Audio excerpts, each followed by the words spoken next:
আসসালামু আলাইকুম। শীতকাল চলে এসেছে। কিভাবে বুঝবো আমরা? ফুলকপির পাকোড়া, ফুলকপির তরকারি, ফুলকপির ভাজি, ফুলকপি দিয়ে যখন সবকিছু হবে তখন বোঝা যাবে যে শীতকাল চলে আসছে। আজকে আপনাদের সাথে শেয়ার করব শীতকালীন সবজি দিয়ে একটি ভাজি, যেটা খেতে এতটা মজাদার হয়। চলুন শুরু করা যাক।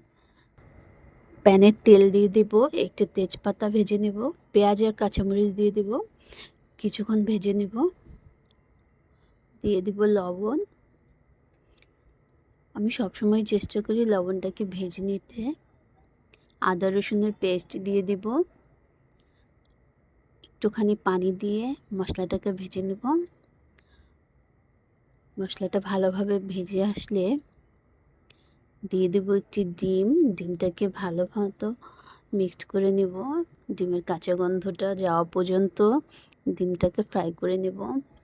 এই সবজিটা এতটা মজাদার হয়, আপনারা অবশ্যই বাসায় এটা ট্রাই করে দেখবেন।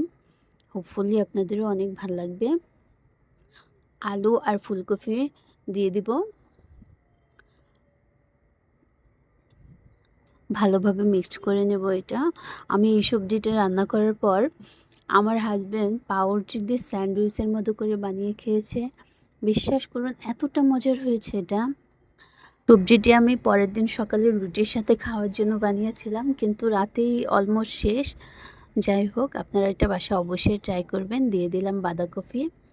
বাঁধাকপিটা আমি চিকন চিকন স্লাইস করে কেটে নিয়েছি। ভালোভাবে মিক্সড করে নেব। সবজি থেকে যতটুকু পানি উঠবে তাই দিয়ে অলমোস্ট হয়ে যাবে।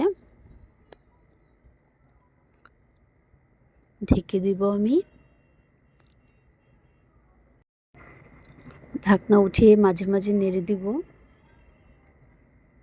ভালোভাবে মিক্সড করে নেব যতক্ষণ না এটা পানিটা শুকিয়ে আসে। এই তো পানিটা প্রায় শুকিয়ে এসেছে। আমি আরেকটু ভাজা ভাজা করে নেব, যাতে সবজিটার কালারও চেঞ্জ না হয় আর পানিটাও ভালোভাবে শুকিয়ে যায়। আমার সবজিটা অলমোস্ট রেডি।